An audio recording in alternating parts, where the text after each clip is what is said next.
Okay.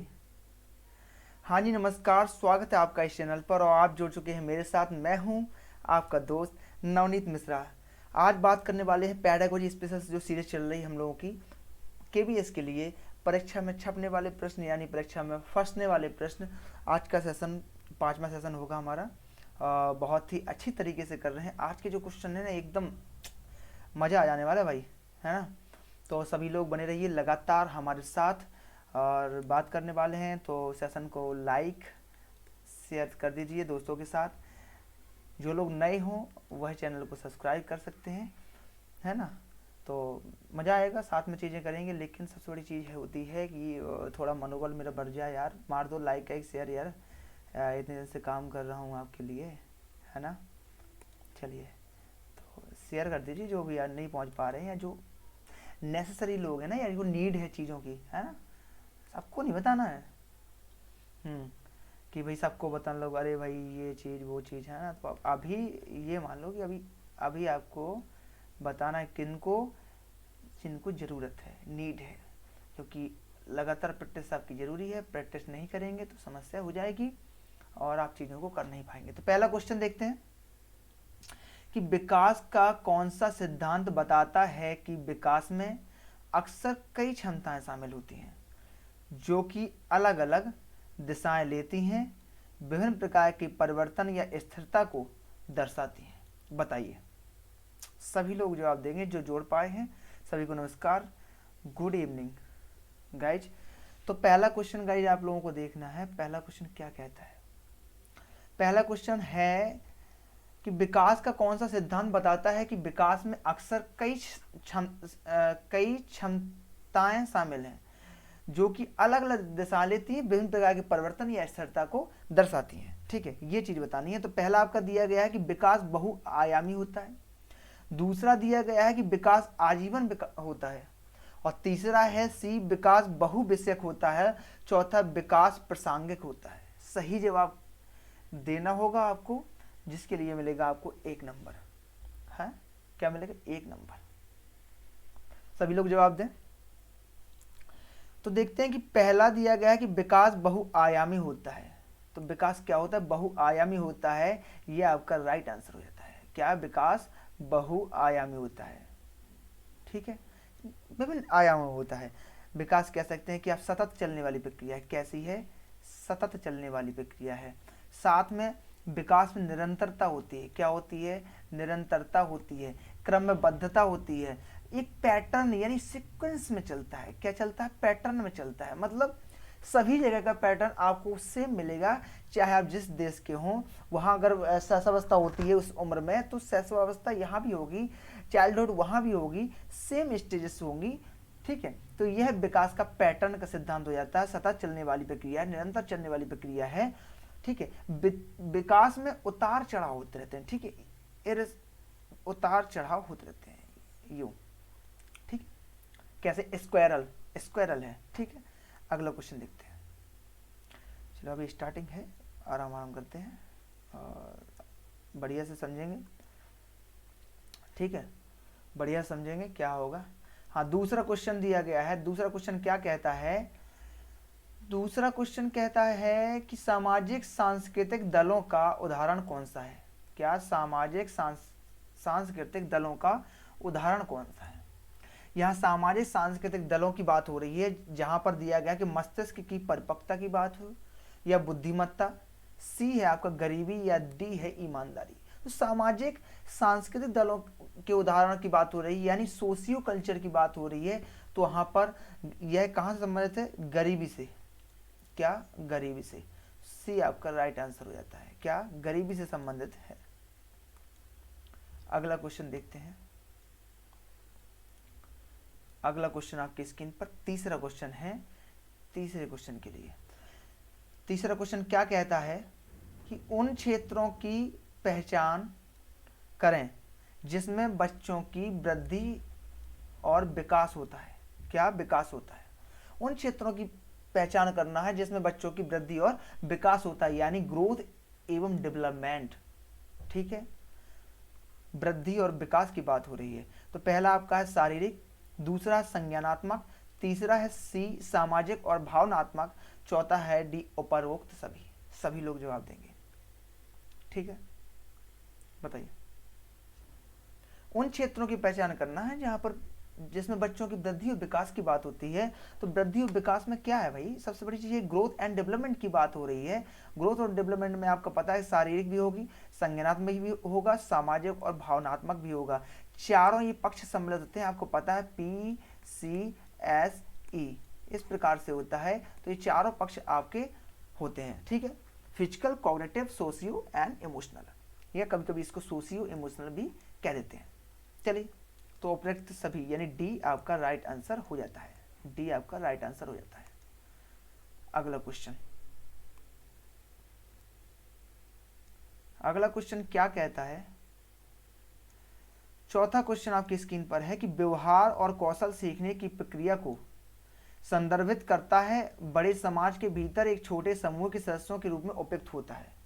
क्या होता है, उपयुक्त होता है। व्यवहार और कौशल सीखने की प्रक्रिया को, व्यवहार जो है वो कौशल सीखने की प्रक्रिया को संदर्भित करता है जो बड़े समाज के भीतर एक छोटे समूह के सदस्यों के रूप में उपयुक्त होता है या उपयुक्त होता है। 1 सेकेंड, हाँ। पहला दिया गया प्राथमिक सामाजिकरण, यहाँ जो बात हो रही है पूछा गया कि प्राथमिक सामाजिकरण की है क्या, व्यवहार और कौशल सीखने की प्रक्रिया कहाँ संबंधित होती है। द्वितीयक सामाजिकरण, जाति सामाजिकरण, संगठनात्मक सामाजिकरण। सामाजिकरण कुछ इस प्रकार से कर लीजिएगा, टाइपिंग में पता नहीं कभी कभी हो जाता मिस्टेक। तो यहां पर बात कहां की हो रही है बताइए,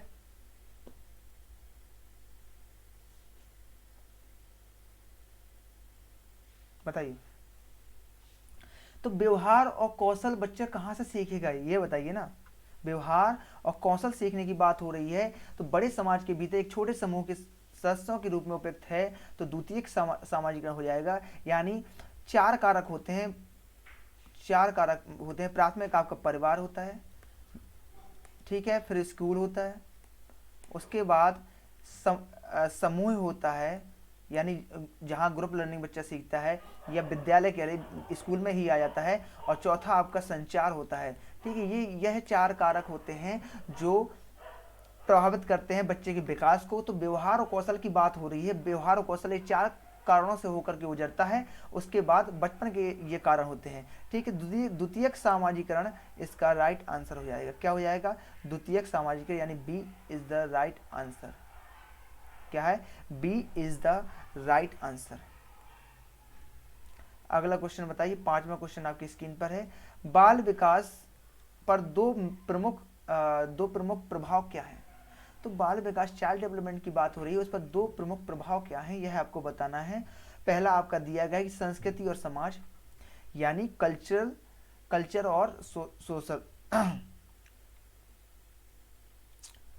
दूसरा है मनोविज्ञान और समाजशास्त्र, तीसरा है प्रकृति और पोषण, चौथा है नाटक और कला। बताइए 5वां। बाल विकास की बात हो रही है, जहां डेवलपमेंट होगा। डेवलपमेंट के लिए क्या चाहिए, चाहे ग्रोथ की बात हो या डेवलपमेंट की बात हो, उसके लिए क्या चाहिए, हमें चाहिए होगा न्यूट्रिशन। क्या चाहिए होगा, न्यूट्रिशन, ठीक है, और प्रगति, यानी पोषण और प्रगति। बिना इसके बच्चा नहीं बढ़ पाएगा। तो बाल विकास की बात हो रही है, विकास के लिए प्रगति और पोषण दोनों की आवश्यकता होती है। तो सी इज द राइट आंसर। क्या, सी इज द राइट आंसर। अगला क्वेश्चन आपकी स्क्रीन पर, अगले क्वेश्चन की ओर चलते हैं। किसी को दुख तकलीफ कोई दिक्कत है ना, यानी प्रॉब्लम। 6वां क्वेश्चन, 6वां क्वेश्चन 1 नंबर के लिए कि शिक्षण अधिगम गतिविधियों के लिए योजना बनाने के बाद अगला पद है। शिक्षण अधिगम गतिविधियों के लिए योजना बनाने के बाद अगला पद है। तो शिक्षण अधिगम की बात हो रही है, शिक्षण अधिगम गतिविधियों के लिए योजना बनाने के बाद अगला पद कौन सा होगा आपका। तो पहले शिक्षण योजना क्या है, अधिगम गतिविधियों के लिए पहले सबसे पहले क्या करेंगे, योजना बनाएंगे भाई। क्या करेंगे, योजना बनाएंगे। तो शिक्षण अधिगम गतिविधियां मतलब योजना बनाना।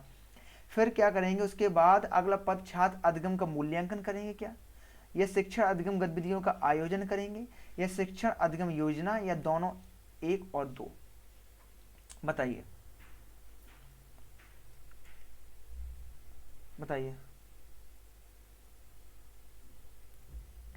चलिए, तो शिक्षण अधिगम गतिविधियों के लिए योजना बनाने की बात हो रही है। तो योजना बनाना, भाई अधिगम गतिविधियों के लिए योजना बनाने के बाद, योजना बनाने में क्या करेंगे, योजना कहाँ कैसे चीजें हमें लागू करनी है, इसके बारे में चर्चा होगी। तो दूसरा आपका राइट आंसर हो जाता है। क्या हो जाता है? राइट आंसर हो जाता है शिक्षण अधिगम गतिविधियों का आयोजन। भाई हमें कहाँ कैसे चीजों को लागू करना है, यह इंपॉर्टेंट हो जाता है, इसलिए दूसरा आपका राइट आंसर हो जाता है। B is the right answer, क्योंकि शिक्षण अधिगम गतिविधियों योजना बनाने के बाद हमें बच्चों पे कैसे प्रभावी रूप से लागू करनी है गतिविधियों की, कि जो हमारी हमें चीजें हैं वह पूर्ण रूप से मिल जाए और बच्चों का विकास एक समुचित रूप से हो सके। ठीक है, शिक्षण जिस रूप से कैरिकुलम तैयार किया गया है वह हमारा उद्देश्य पूरा हो सके। चलिए अगला क्वेश्चन देखते हैं। 7वां क्वेश्चन दिया गया है। 7वां क्वेश्चन है कि पुनर्बलन की अवधारणा निम्न में से किसका एक महत्वपूर्ण तथ्य है? पुनर्बलन की बात हो रही, उसकी अवधारणा निम्न में से किसका एक महत्वपूर्ण तथ्य है?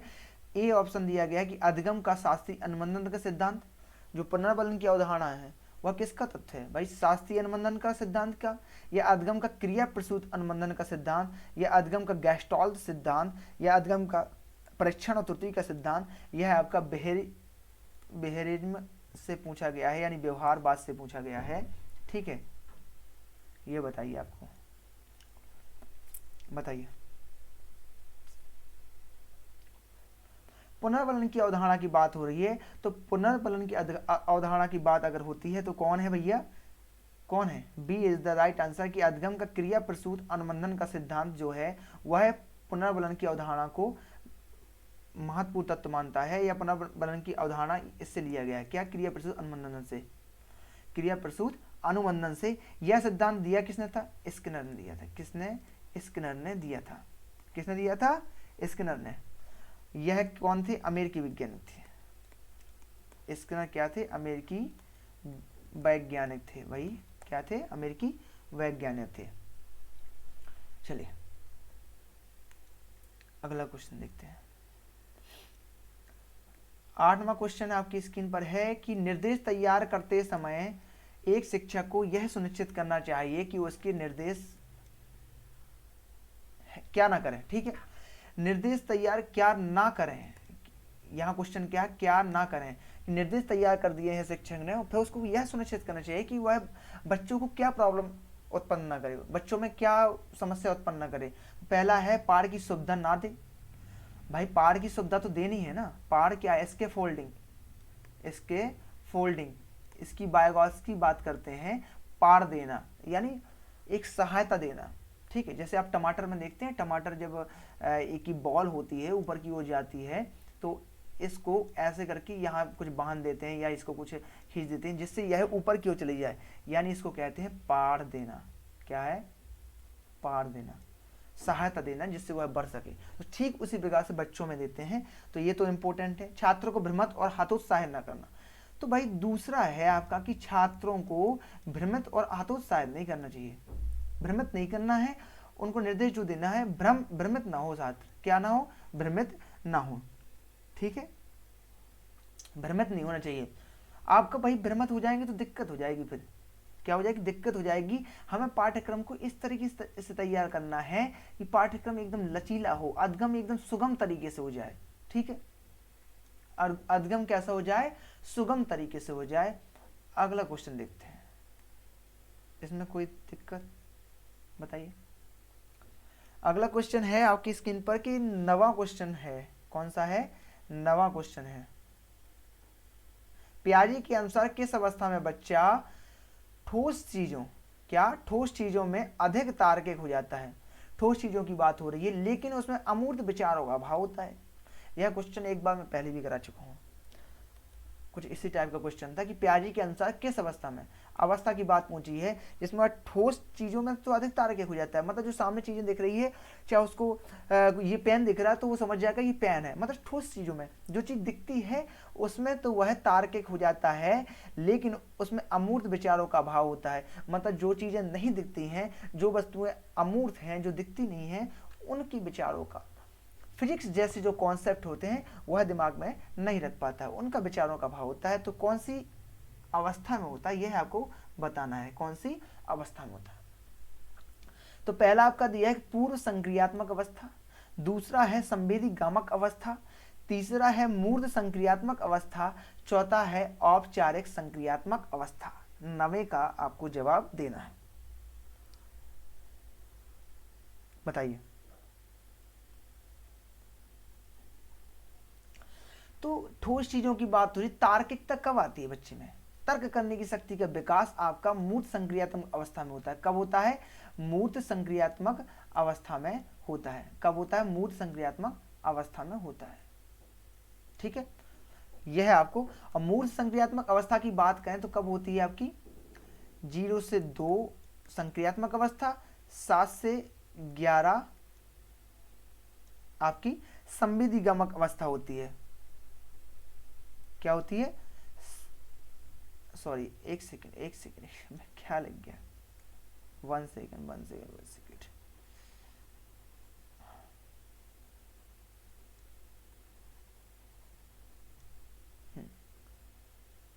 ओके, तो ये था आपका इस तरीके से संवेदीगामक की बात अगर होती है, संवेदीगामक की बात होती है तो यह 0 से 2 थी। पूर्व संक्रियात्मक की बात होती है तो 2 से 7 है, और मूर्त संक्रियात्मक की बात है तो 7 से 11 होती है। जीन पियाजे के अकॉर्डिंग ही है तो ये 11 से 15 होती है। क्या होती है, 11 से 15 औपचारिक संक्रियात्मक अवस्था यानी फॉर्मल स्टेज की बात हो रही है। तो मूल संक्रियात्मक अवस्था 7 से 11 होती है। यह जीन पियाजे दी है, जीन पियाजे 4 चरण दिए हैं। क्या, जीन पियाजे के अकॉर्डिंग 4 चरण हैं, ठीक है। संज्ञानात्मक विकास के कितने हैं, 4 चरण हैं, ठीक। इतनी चीजें क्लियर, ध्यान थोड़ा डिस्टर्ब हो जाता है। तो सेशन पसंद आ रहा हो तो सभी लोग लाइक कर दीजिए एक बार सेशन को प्लीज, है ना। आपको बताना पड़ता है, आप कर तो देते हैं लेकिन आपको ध्यान दिलाना होता है कि लाइक का बटन भी है वहाँ पर, ऐसे यूँ दबा दीजिए। तो आपने चैनल से लाइक कर दी, साथ में अगर किसी का मोबाइल मिल जाए यार तो उठा के कर दीजिएगा चलो ये तो मजाक की बात होगी, अगर पसंद आए तो जरूर लाइक करिएगा। अवलोकन अधिगम का सिद्धांत बहुत मेहनत से पीडीएफ तैयार होती है, मतलब मैं 1 से 1.5 घंटा मेरे इसी में चला जाता है कि मैं आपका रेडी करता हूँ पीपीटी, मतलब क्वेश्चन कोशिश करता हूँ कि सब चीज़ें आपकी कोर्स को कवर करते हुए, मतलब ये पैडागोजी अगर सेशन 60 का है तो 60 नंबर आपके कहीं ना जाएं, चाहे वह किसी भी या जिस एग्जाम की तैयारी कर रहे हैं आप, जिसमें पैडागोजी मोस्ट इंपोर्टेंट है केवीएस के, ठीक है, तो वो आपके लेवल तक पूर्ण हो। अवलोकन अधिगम का सिद्धांत किसके द्वारा दिया गया है यह आपको बताना है। पहला आपका है पावलोव ने, या कटलेवन ने, बंडूरा ने और खुलन ने। बताइए, अधिगम, अवलोकन अधिगम की बात हो रही, अवलोकन अधिगम की बात है। अवलोकन अधिगम का सिद्धांत किसके द्वारा दिया गया है, बताइए।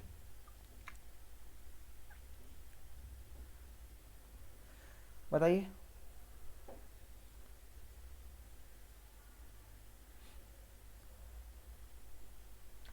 ठीक है। पहला है आपका पावलोव, तो पावलोव ने कौन सा दिया है बताइए। पावलोव ने दिया है शास्त्रीय अनुबंधन, शास्त्रीय अनुबंधन का सिद्धांत पावलोव ने दिया है। कटलेवन ने दिया है क्षेत्रवादी, क्षेत्रवादी सिद्धांत की बात करें तो कटलेवन ने दिया है। बंडूरा की बात करें, बंडूरा आपका सही आंसर हो जाता है, Bandura is the right answer, C is the right answer. अवलोकन अधिगम के सिद्धांत जो दिया है बंडूरा भाई साहब ने दिया है। यह कौन से थे, बंडूरा भाई साहब कहाँ के थे बताइए। अमेरिकी, अमेरिकी, अमेरिकी मनोवैज्ञानिक थे बंडूरा, ठीक है। कोलर की बात करें तो अंतर्दृष्टि का सिद्धांत, जिसमें से वो सुल्तान रहता है, आपने कहानी पढ़ी होगी, पढ़ा होगा साइकोलॉजी में, ठीक है। तो अंतर्दृष्टि का सिद्धांत या सूझ का सिद्धांत जो दिया है वह कोलर ने दिया है। तो ये व्यवहारवादी में आ जाते हैं, ठीक है। चलिए आगे चलते हैं, काफी अच्छा पार्ट है। व्यवहारवादियों के इसमें, तो पढ़ के जाइएगा और क्वेश्चन करिए, क्वेश्चन से ही सब कुछ होना है ना। तो 11वां क्वेश्चन आपकी स्क्रीन पर है, पूर्व संक्रियात्मक विचार। पूर्व संक्रियात्मक विचार की बात हो रही है, डैश की एक विशेषता है, इसकी विशेषता की बात हो रही है। पूर्व संक्रियात्मक विचार की विशेषता कौन सी है? पहला आपका केंद्रीकरण, दूसरा है संरक्षण, तीसरा क्षेत्र विस्तार और चौथा है एबी त्रुटि। बताइए, चौथा है एबी त्रुटि। क्या है? एबी त्रुटि। बताइए एबी त्रुटि 11वें का।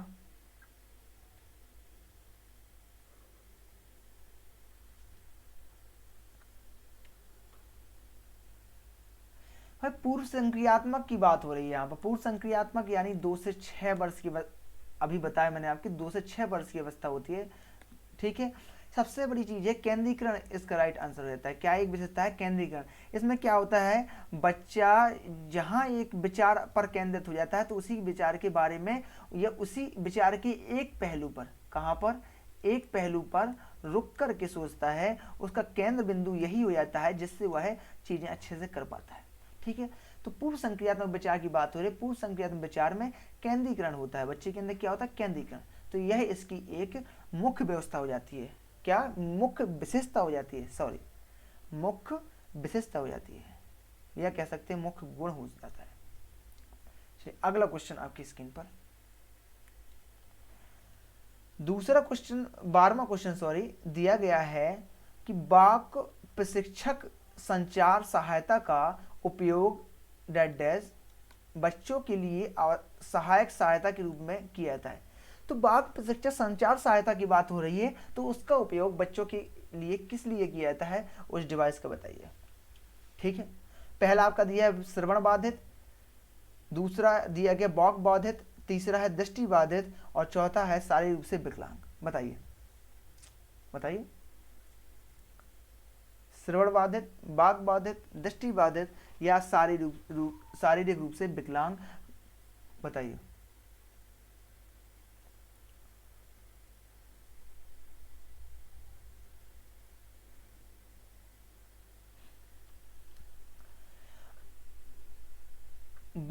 ये बहुत मोस्ट इंपोर्टेंट कुछ हो जाता है, क्योंकि इसमें लिखा होगा बाघ प्रशिक्षक, तो लड़के तुरंत ही लगा देते हैं भैया बाघ प्रशिक्षक है तो बाघ बाधित के लिए होगा, लेकिन नहीं, बाघ प्रशिक्षक बाघ बाधित के लिए नहीं होता है, ध्यान रखिए।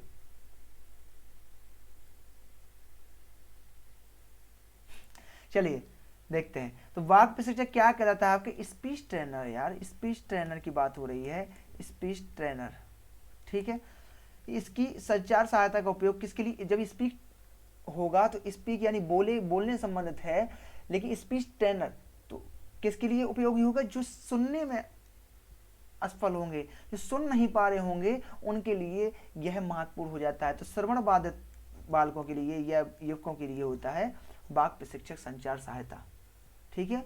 इसमें क्या होता है, एक डिवाइस होती है, एक प्रकार से डिवाइस होती है, आपने सुनी होगी, देखी होगी, कानों में लगा रहते हैं, बूढ़े लोग होते हैं, या अगर जिनको सुनता नहीं है तो वो कानों में प्रयोग करते हैं, ये डिवाइस होती है। क्या होती है? डिवाइस, ठीक है। इसमें एक माइक्रोफोन होता है, ठीक है, जिससे बोलते हैं, ठीक है, उसमें और एम्पलीफायर होता है, काफ़ी चीज़ें आपकी होती हैं। तो समझिए आप, ये इम्पोर्टेंट है आपके लिए। बस 2 क्वेश्चन और, अब फिर आपको बताना है कितने आपने क्वेश्चन करे हैं।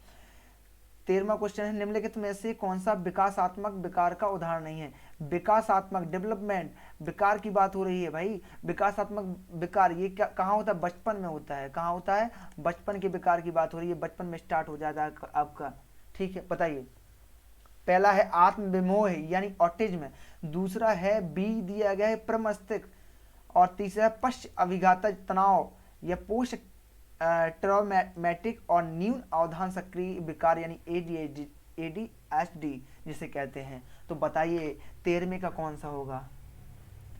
13वें का कौन सा होगा?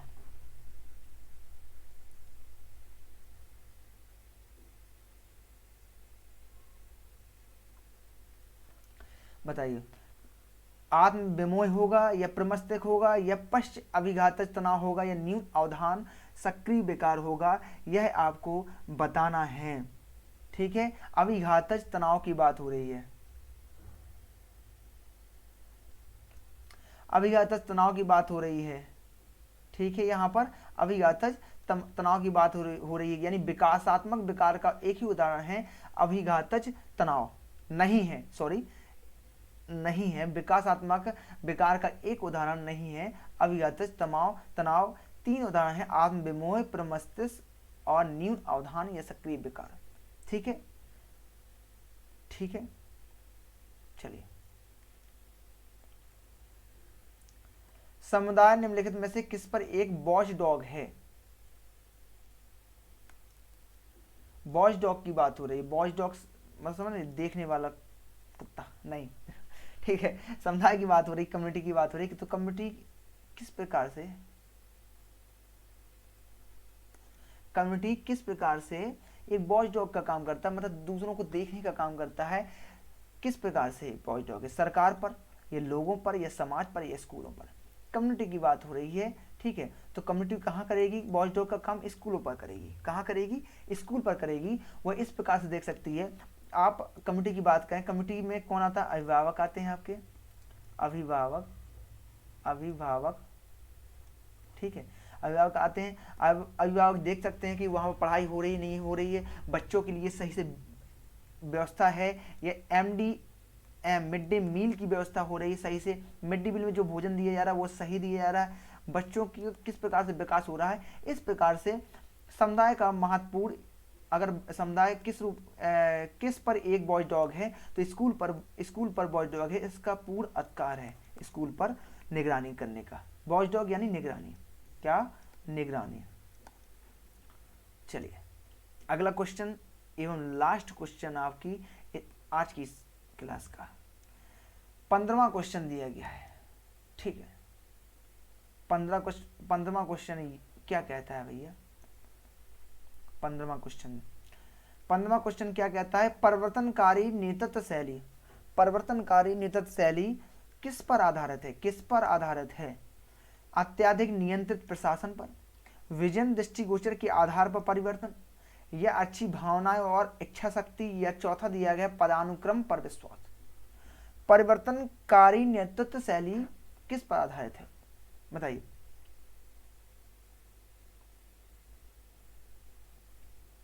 बताइए, परिवर्तनकारी नेतृत्व शैली की बात हो रही है तो बी आपका राइट आंसर हो जाता है, यानी विजन, यानी देखने की जो शक्ति है, विजन। ठीक है, विजन की बात हो रही, दृष्टिगोचर की बात हो रही, के आधार पर परिवर्तन, यह परिवर्तनकारी नेतृत्व शैली पर आधारित है। क्या है? परिवर्तनकारी नेतृत्व शैली पर आधारित है, यानी विजन का मतलब है विचार, किस प्रकार के विचार रख पा रहे हैं आप, किस प्रकार के विचारों को रख करके आप दूसरे आदान प्रदान कर पा रहे हैं या दूसरों तक पहुंचा पा रहे हैं, ये बहुत मोस्ट इंपोर्टेंट हो जाता है। ठीक है, तो विजन क्या है? विचारों और दृष्टि की समझ होना। ठीक है, सब लोगों को समझ में आ रहा? चलिए आगे देखते हैं। ठीक है, 1 सेकेंड। अच्छा, आज की क्वेश्चन खत्म हुए तो आपको बताना है यहाँ पर कि भैया आपने कितने क्वेश्चन करे हैं, सभी लोगों को कमेंट सेक्शन में बताना है। ठीक है, कितने क्वेश्चन करे हैं? 20 में से कितने क्वेश्चन हुए? सॉरी 15 में से, भाई पता नहीं क्या कहाँ दिमाग गया था। 15 में से अभी बता भी दे, 15 में से कितने क्वेश्चन हुए हैं। तो वीडियो को लाइक कर दीजिए, शेयर कर दीजिए दोस्तों के साथ जहाँ पर ज़रूरत हो, जिनको नहीं है फिर भी आप शेयर करिए, लोगों को ज़रूरत समझ में आ जाएगी। और सेशन को पसंद आ रहा हो तो लाइक कर दीजिए और सब्सक्राइब कर दीजिए चैनल को, अगर नए हैं हमारे चैनल पर एग्जाम सिटी इंडिया को। आप और भी जगह पर सब्सक्राइब कर सकते हैं, हम लोगों से जुड़ सकते हैं, ये हमारे सोशल हैंडल्स हैं, यहाँ पर चीज़ें आपको मिलती रहेंगी। फेसबुक से कनेक्ट हो सकते हैं, इंस्टाग्राम से कनेक्ट हो सकते हैं, साथ ही टेलीग्राम की बात करें तो यहाँ से ज़रूर हो जाइएगा, क्योंकि यहाँ मिलता है, होती है क्विज, तो आप डेली क्विज ज्वाइन कर सकते हैं। थोड़ी बहुत आपकी नॉलेज में इंक्रीजमेंट, थोड़ी बहुत क्यों, बहुत ज़्यादा हो सकता है, आप लोग समझदार हैं, बाकी चीज़ें यूट्यूब पर आए हैं ये है तो सब्सक्राइब करके जाइएगा। इस तरीके से सर्च करके भी आप जुड़ सकते हैं अगर समझ में नहीं आ रहा है तो प्रत्येक जगह आपको एग्जाम सिटी इंडिया के नाम से ही सर्च करना है। Thank you so much. आज का सेशन कैसा लगा सभी लोग कमेंट करके बताइएगा। और हमारी मेहनत तो बहुत तेज हो रही है और देखते हैं क्या कितना हो पाता है, चीज़ें करेंगे आगे से बहुत बेहतर कर पाएंगे। सभी लोगों को बहुत बहुत नमस्कार, फिर मिलता हूँ नए वीडियो के साथ, तब तक के लिए जय हिंद जय भारत।